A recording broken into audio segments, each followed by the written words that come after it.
সম্মানিত উপস্থিতি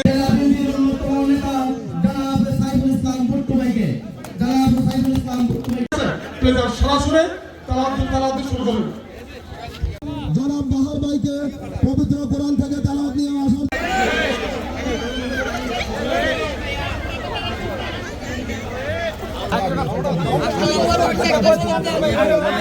প্রিয় উপস্থিতি এই পর্যায়ে আসসালামু আলাইকুম ওয়া রাহমাতুল্লাহি ওয়া বারাকাতুহু। মহিলাদের জন্য, মহিলা সম্প্রদায়ের জন্য অনেক কিছু করেছেন।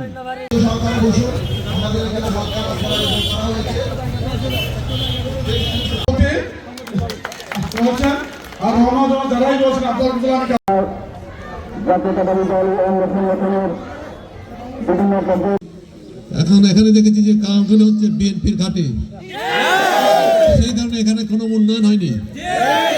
আমি এটা বরাবরই অনুভব করি। এখানে অনেক কিছু সরকারের আমলে এখানে অনেক এখানে হত্যা লীলা সংঘটিত হয়েছে। আমাদের বিএনপি নেতা কর্মীদের উপর অনেক নির্যাতন হয়েছে। আগামী 12ই ফেব্রুয়ারি একটি গুরুত্বপূর্ণ দিন। শুধু এই দিন আপনারা ভোট কেন্দ্রে সরাসরি হাজির হবেন। 7:30 থেকে ভোট চালু হবে, কেন্দ্রে যাবেন। আমি চাই আপনারা ভোট দিয়ে বসে থাকবেন না, ভোট কেন্দ্র পাহারা দিতে হবে।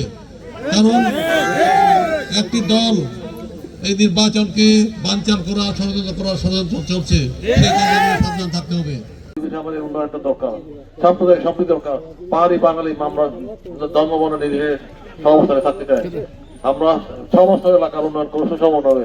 পাহাড়ি এলাকা উন্নয়ন হবে, বাঙালি এলাকা উন্নয়ন হবে, ধর্মবন্ধ দিয়ে কোনো বৈষম্য থাকবে না। বিজেপি হচ্ছে বাংলাদেশ জাতীয়তাবাদী সরকারের নীতি।